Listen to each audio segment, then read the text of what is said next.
grazing management and their place in modern dairy production. David is the animal scientist at the United States Dairy Forage Unit in Marshfield.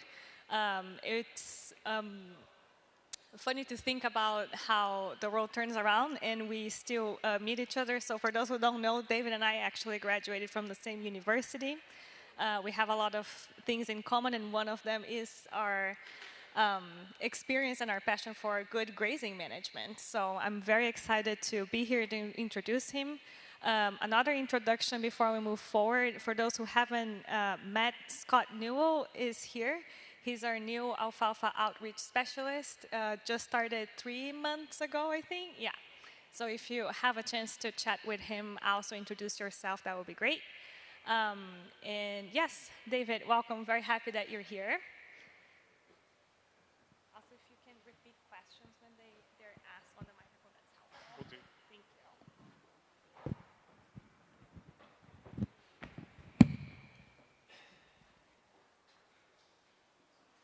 Can everybody hear me okay? I won't try to double-hand it, but. So good morning, everybody. It's a pleasure and an honor to be here with you all. And thank you, Marta, for that introduction. And time flies because I'm going on my third Wisconsin winter. So coming from Florida, that's almost like the south or polar opposite compared to here. So far, so good. So let's get started with this. So it comes as no surprise that the modern dairy farm has evolved and looks very little to what it may have looked like 50 years ago, and much less to what a dairy farm looked like 100 years ago. And just to illustrate this point, this is a picture from the UW Marshfield Ag Research Station, which is one of the research units within the University of Wisconsin system. And it's about 2.5 hours north of here, located dead in the center of Wisconsin. And this was commonly a common sight across dairy farms in the region about 100 years ago. I couldn't find an exact year for this picture, but I believe it was in the 1920s. So not only do our farms look different, but our animals have also changed, and they look much different than they did pass back. And to illustrate this, this was a prize-winning Holstein from one of the state fairs in 1907. And we can compare that to what the Holstein Breeders Association has denoted as their ideal Holstein cow. And we can just see that the two animals are drastically different. So not only do our animals look different too, but the way in which we work our animals has also shifted, where we have gone from a lot of manual labor to what is commonly seen across several dairy farms, where we have more mechanized parlors, and even in a lot of modern farms, we've even begun to implement robotics. So all that is to say that dairy production has shifted. In a study that was published in 2009 by Capper and collaborators out of Cornell University, they compared dairy production from the 40s to 2007, so more or less modern days. So several changes have been made in progress since that time. And just to highlight some of these, we've gone from having more breed diversity in the 40s to having more or less Holstein-driven markets. We've also made progress in reproduction through selection and the advent of other technologies such as artificial insemination, where we've reduced the age at first calving for those heifers. But perhaps one of the biggest changes that we've seen is that the principal forage source, or the main component of the animal diets, have shifted through time, where in the 40s, pasture and hay were the main components of the animal diets. And in modern days, we've gone to situations where corn silage and alfalfa dominate the dairy cattle diets in general. So what has all this really meant? This has translated into the fact that while we have a reduction in milk cows since the early 80s, we've actually increased our production. So our production per animal has actually gone up, and we've been able to decrease the population of cows. So with all these things, we've actually, as a result of the combination of all these factors, we've been able to reduce the carbon footprint and the environmental footprint of dairy production as a whole. So we're producing more milk with less animals, with using less feed. We're also using less land and other resources such as water and also fossil fuels. And milk yields have increased as well. So, but that's just within the US. So how do we fare out against other dairy producing countries around the world? So from a study done out of New Zealand where they characterized the carbon footprint and the environmental footprint that several dairy producing countries have had throughout the world, the New Zealand folks determined that some of the countries with the least carbon footprint included New Zealand, Uruguay, Portugal, and Denmark. And the US was just slightly below that. So with all these things combined, I tend to be a positive person, and I think that we're headed in the right direction to further decrease the environmental footprint that we've had from the dairy industry as a whole.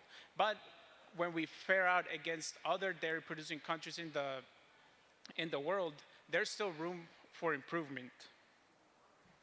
So there's several things. So if we want to continue to reduce our environmental footprint but maintain production, there's several options. And there's not just one magic bullet or one magic option that we can take or a one-size-fits-all opportunity. So if you think yourself as a person that's present with these options, such as a person standing here in those doors, there's several of these doors that you can open that will help to further decrease the environmental footprint that we have within the dairy industry. So, and just one of these options out of many could be the incorporation or incorporating pasture systems back into dairy production.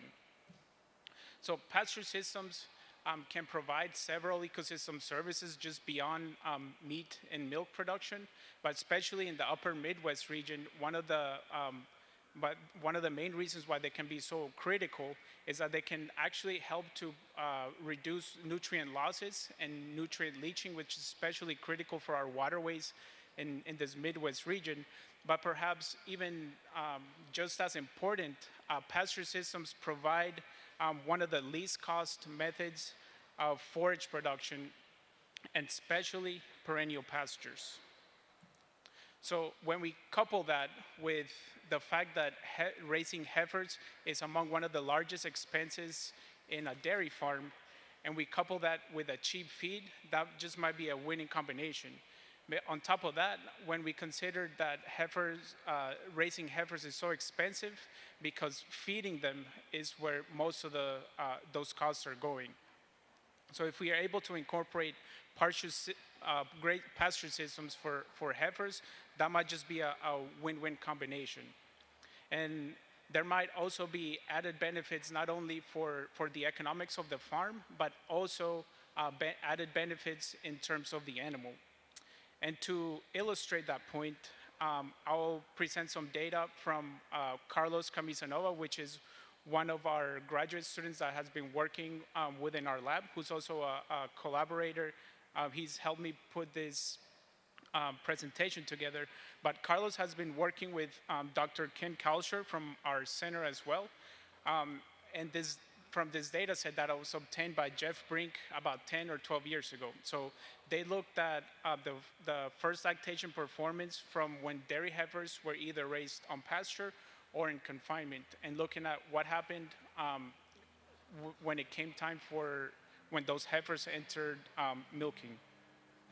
So for this study, they enrolled 36 six-month-old heifers, and they had 18 that were raised on pasture and 18 in confinement. They did this in groups of 6. So we had 3 groups that were raised on pasture and 3 groups that were raised in confinement. And just to look at a timeline of how this experiment was carried out, most of these heifers were born between November and January of 2010. and they were followed all the way through to the end of the first lactation. So they had that first grazing season from May through October of that first year, and then everybody came into confinement during the winter. And once conditions allowed for that second year, they went back out on pasture from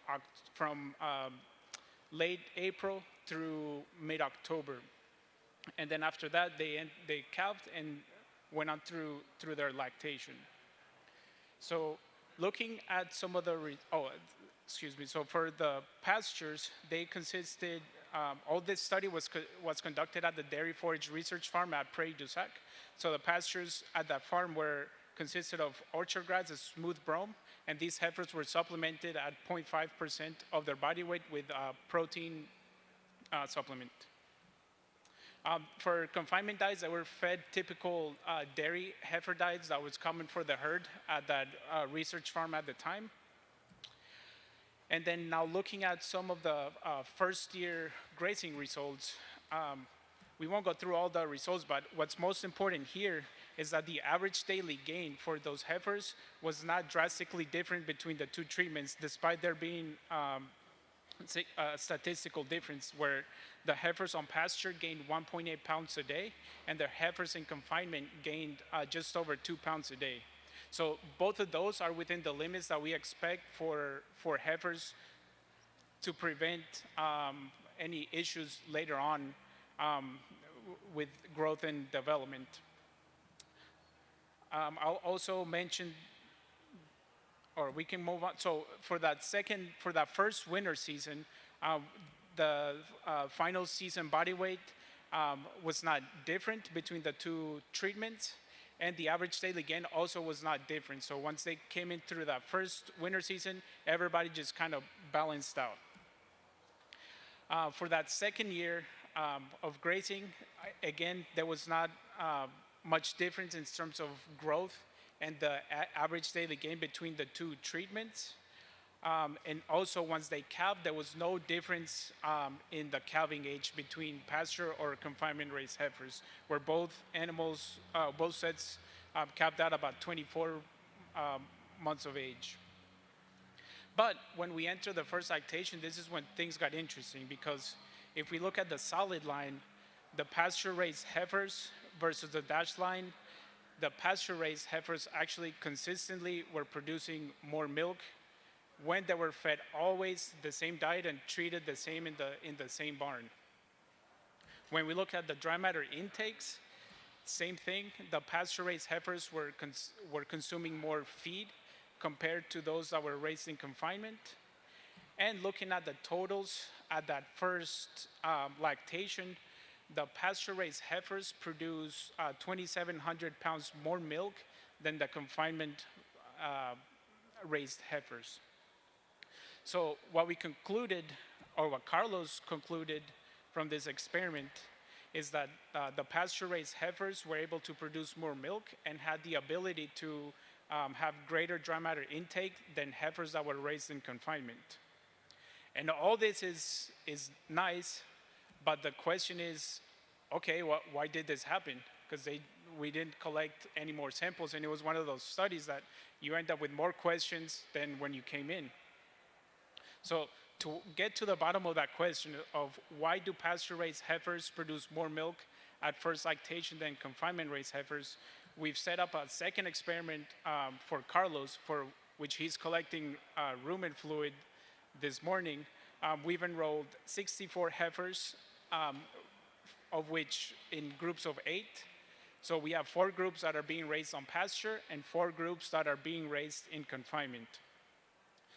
The timeline is similar to what I've shown before, where we're following all the way from birth through the end of the first lactation. And in this, for this year, we'll be wrapping up with the first grazing season probably in the next 2 to 3 weeks, depending on what the pastures look like. So to get to the bottom of that question of why pasture-raised heifers are able to produce more milk at the first lactation, we're taking a comprehensive approach to look at how the rumen development might differ between pasture-raised or confinement-raised heifers.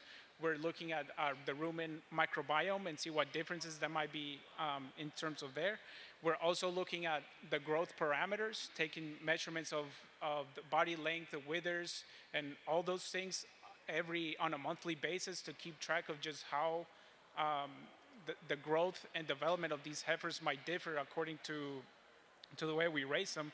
But we're also looking at the behavior and the activity monitoring for these animals. And at the end, we'll be able to produce an economic analysis between these two systems to see if it really does make sense or not. So we do have a multidisciplinary team that's involved in this process. It's not a one-man show or a one-person show. We're looking at this from the nutrition standpoint, from the microbiology standpoint. We're also looking at some animal welfare issues and also looking at some cattle behavior, among other things. So, and again, it's important for us to be able to understand these questions, because knowing these mechanisms might actually help in adopting these practices, which will again make further advances to improve the efficiency of dairy production, but can also reduce the costs associated with replacement heifers, which might increase the bottom line for dairy producers as a whole. So we have other trials that have also fit into the realm. We are looking at the performance of dairy heifers in contrasting grazing systems with one of our graduate students that's sitting here in the audience, where we're looking at how systems that are either based on nitrogen fertilizer without nitrogen fertilized grass, or meadowfescue with clover, so that grass legume systems, and how the pasture composition might affect the animal productivity, the greenhouse gas emissions from the animals, and also we're looking at some nutrient cycling aspects from these type of grazing systems.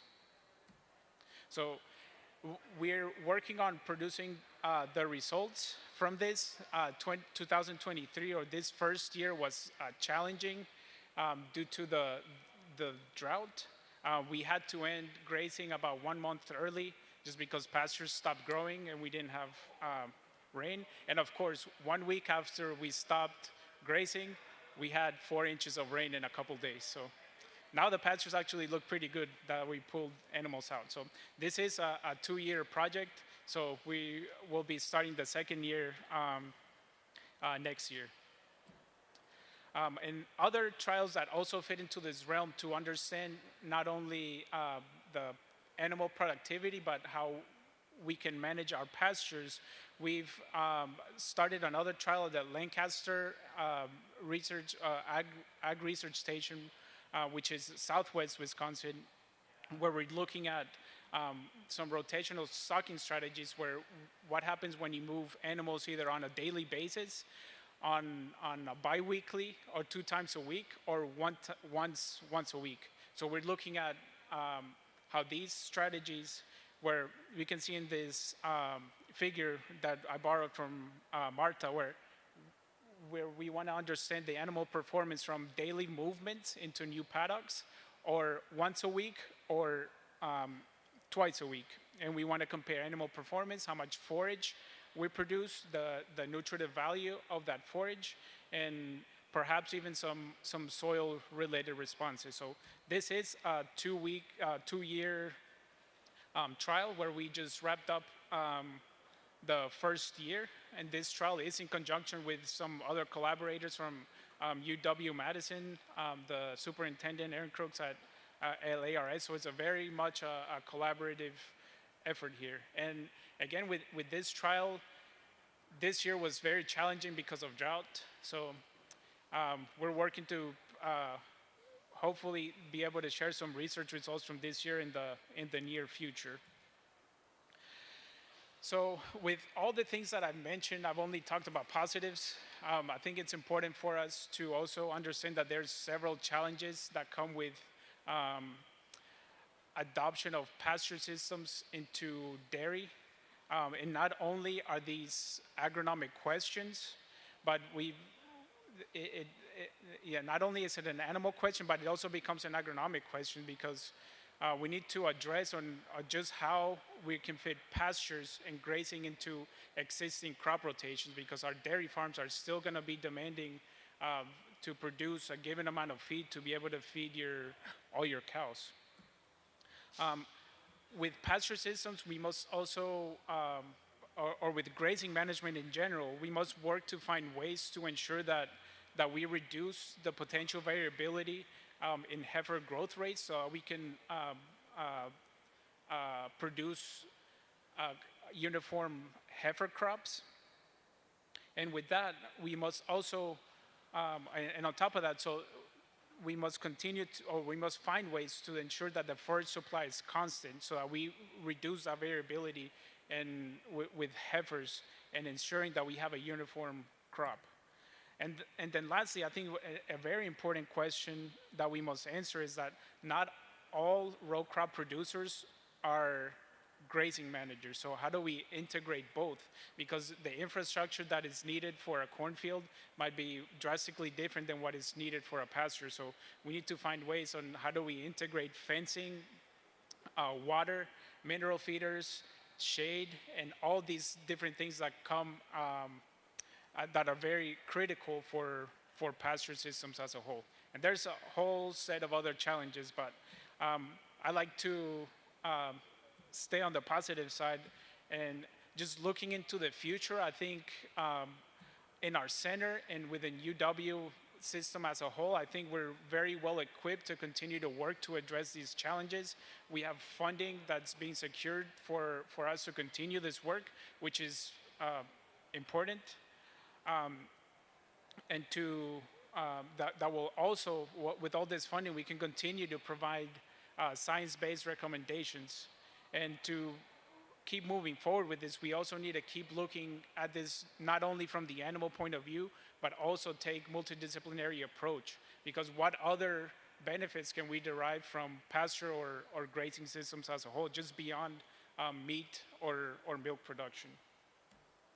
So my take-home message from this study are that I believe that grazing systems can become integral component of the modern day dairies, but we must continue to find ways of how we can fit those two systems and how to best incorporate grazing into the big pictures across dairy farms in the region.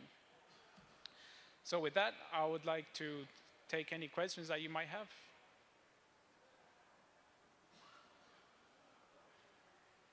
Yes. Yeah, the first study you said the heifers were supplemented. Are they being supplemented in the second study? Because in that picture it looked like quite a few legumes in that pasture. Yeah. In the first study you didn't note that there were any legumes there. I mean, do these heifers on good pastures with mixes, do you think they need to be supplemented or? Yeah, so the question was regarding in the first study that they were supplemented, and if we believe that the heifers for the second study that we're redoing, if they are being supplemented or not. So the pastures that they're on this year, they do have clovers and grasses, mainly meadow fescue, orchard grass, and yeah, mainly meadow fescue and orchard grass, with a fair amount of clovers. Of course, this year was challenging because of drought, so yeah, we had challenges there. But yes, we are supplementing those heifers at the same, at 0.5% of their body weight with corn gluten, which is just a little bit of protein, and corn grain, along with their mineral. So do you think those, the fact that somebody's got to go out there and feed Yeah, those heifers, that, to me, that's a big deal yeah. versus not having to do that.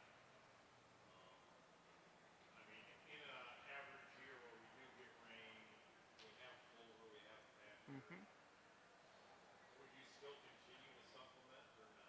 Yeah, so the question was if in a good year, if we would continue to supplement. So one of the reasons we went back and forth a lot with the supplementation for this study, but to avoid, sometimes research and real life, you got to combine both. But For this specific study, we decided to go with a supplement to ensure that we had the same growth rates because we didn't want the confinement ones to get away from us and the pasture ones to be substantially lower because then we could introduce some confounding effects when it comes to analyzing all of our data, whether are they producing more just because the confinement ones might have been bigger than the pasture ones. But with the other experiment that we have with the meadow fescue with clovers or with nitrogen fertilizers, those are not supplemented. So with that data that we have there, we'll be able to have some unsupplemented data and see how grass legume pastures improve or may not improve their gains. Yes.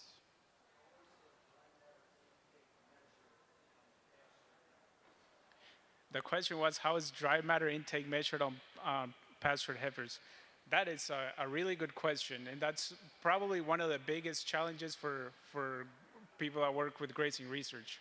For us, we're starting to use a lot of titanium dioxide as an external marker, and N-alkanes, which is just compounds that you feed to the animal, and then you know what you feed, and then you collect their feces, and then you know what's in the feces. So by some math there, you can estimate their intake. And of course, it's not perfect, but grazing, it introduces a lot of variables. So another way that we're also doing that with our pastured heifers is we set them to give them a new paddock. We measure the forage mass that's there one day, and we come back on the next day and measure what's removed. So by difference, we can estimate what might have disappeared. It's not perfect, but grazing, intake on grazing is a big, big challenge. Yes.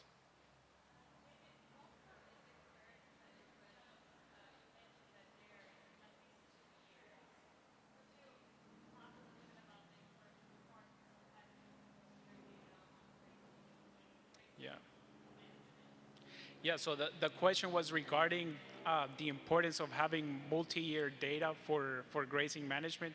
And so 2023 was a very challenging year due to drought. So the conclusions that we might make on a drought year might be drastically different than what we would make on a non-drought year or a more normal year. So 2 years of data is generally required for good studies, but of course, the more you have, the more robust the data set might be. But then again, it becomes very laborious to do that. And yeah.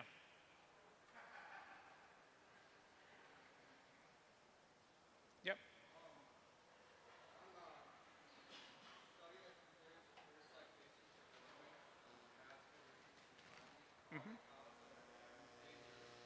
Yeah.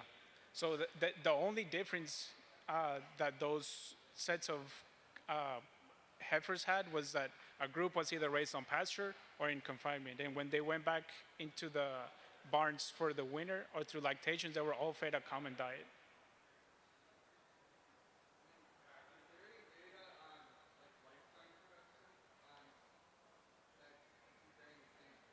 Yeah, so the question was regarding if there's any lifetime data comparing the two pasture confinement raised systems. And that's an excellent question. It's actually something that we're looking to do.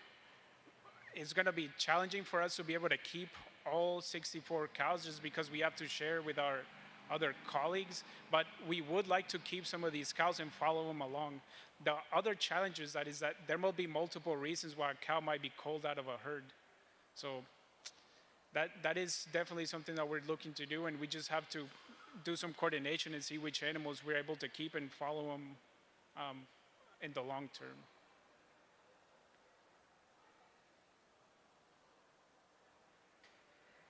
Yep.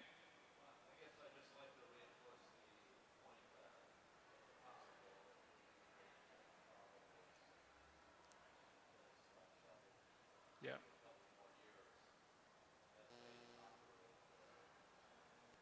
Yeah, we have definitely considered that, and it's just going to be a question for farm managers and see how many of those they actually let us keep. But that's definitely something that we'd like to do.